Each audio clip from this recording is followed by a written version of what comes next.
"You don't belong here," barked the sharp-suited man, his voice slicing through the quiet like a blade. Heads turned. Conversations stopped. Even the sound of typing and ringing phones seemed to pause. The grand marble-floored lobby of Whitman and Reeves LLP, one of Chicago's most prestigious law firms, fell silent as eyes landed on the confrontation. Standing in the center of it all was a tall black man dressed in a simple janitor's uniform, holding a mop.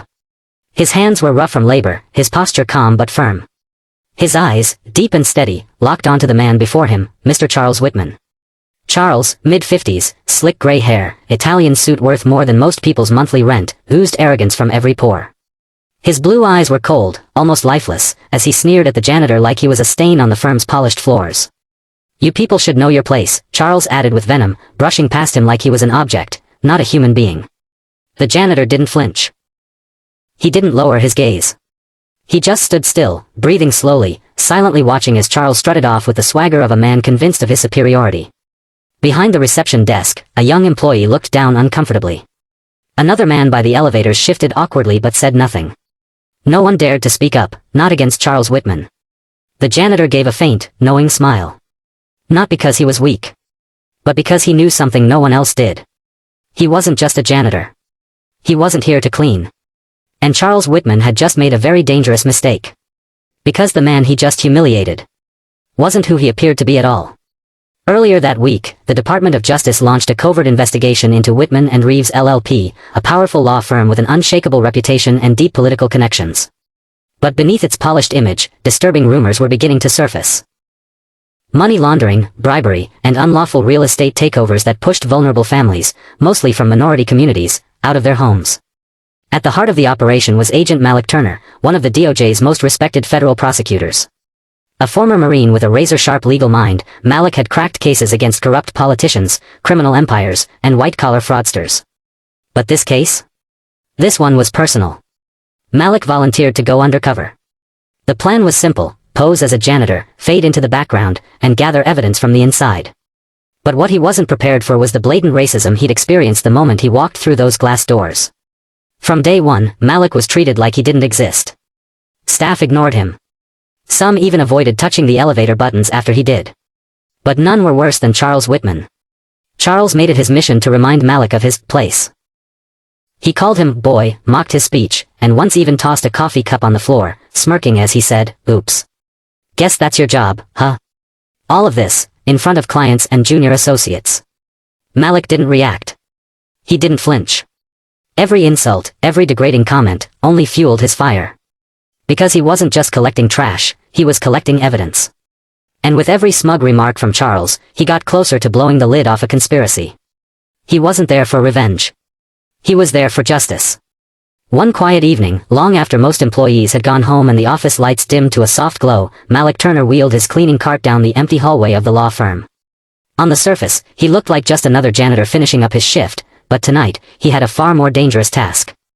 Malik approached Charles Whitman's lavish corner office, the one with leather chairs, a private bar, and a panoramic view of downtown Chicago. With steady hands and a calm breath, he entered, knowing every second counted. He wasn't there to mop. He carefully slid a tiny, high-tech recording device behind a stack of books on the shelf near the desk. It was perfectly hidden, angled toward the room's center, ready to capture every whispered secret and dirty deal. Just as he was securing the last piece in place, Malik froze. Voices echoed from the hallway. Someone was coming. Charles. And a client. With no time to escape, Malik ducked behind a thick curtain divider near the file cabinet. Hidden in the shadows, he held his breath and listened. "So, the evictions are ready?" the client asked. "Of course," Charles replied, his voice dripping with arrogance. "Once those poor families are out, the building's value will skyrocket. We'll flip it and triple the profits." The client laughed. "And the paperwork?" "Falsified and filed," Charles said confidently. "No one will trace a thing. We've done it before." Malik's blood boiled. Dozens of families, people just trying to survive, were being forced from their homes so these men could line their pockets. After they left, Malik emerged, heart pounding. He grabbed a copy of the printed document still warm in the tray, evidence. He was invisible to them. But soon, they'd all know his name. 3 weeks later, the atmosphere inside Whitman and Reeves LLP was tense. An unexpected email had summoned the entire staff to the 20th floor conference room for a routine audit by the Department of Justice. People whispered nervously as they took their seats. Even the junior associate sensed something was off. The room, usually buzzing with legal jargon and smug laughter, now felt like the calm before a storm. Charles Whitman strutted in last, late, as usual, dressed in a tailored suit and wearing his trademark smug expression. He rolled his eyes and muttered, "Waste of time." But then he saw him. At the front of the room, no longer in a janitor's uniform, stood Malik Turner, dressed sharply in a navy blue DOJ suit, flanked by 2 federal agents. Charles stopped in his tracks. His smirk melted. His voice cracked. "Wait. You?" he stammered, eyes wide. "You're just the janitor." Malik smiled, calm, confident, and in complete control. "No, Mr. Whitman," he said, stepping forward. "I'm Federal Prosecutor Malik Turner, and you're under investigation for fraud, conspiracy, and racial discrimination." A wave of gasps swept across the room. Some employees covered their mouths in shock. Others looked down, ashamed. Charles's face drained of color.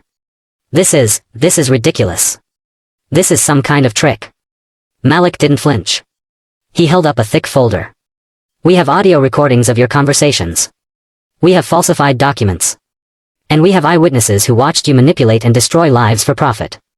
The silence was deafening. Then, the agent stepped forward and cuffed Charles. As he was led away, the same staff who once laughed at Malik now stared in awe, respect, and guilt. Justice had arrived. And it wore a navy blue suit. Outside the towering glass building, a sea of reporters had already gathered. News vans lined the street, cameras rolled, and microphones jutted forward as federal agents escorted Charles Whitman, now in handcuffs, down the steps. His once pristine suit looked wrinkled. His eyes darted in panic, blinded by camera flashes. "Mr. Whitman. Do you have anything to say?" a reporter shouted. But the disgraced lawyer kept his head down, lips tight. The man who once strutted through hallways with arrogance was now just another headline. Behind the glass doors, Malik Turner stood tall, watching the scene unfold. His mission was complete. Justice had done its job. As he turned to leave, a quiet voice stopped him. "Sir. I just want to say. I'm sorry." It was Emily, a young intern at the firm. Her eyes welled up. "I didn't know who you were. I should have said something when I saw how Mr. Whitman treated you." Malik offered a gentle nod. "It's not about who I am in a suit. It's about who we are as people," he said. "Never stay silent in the face of wrong, even when the person seems powerful." Her eyes widened with understanding. She nodded. The next day, national headlines exploded.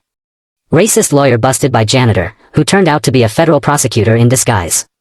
Social media lit up. People praised Malik's courage, patience, and the way he flipped the script on prejudice. In boardrooms, classrooms, and homes across the country, his story sparked conversations, not just about justice, but about dignity, humility, and standing up for what's right. Because sometimes, the biggest heroes don't wear capes.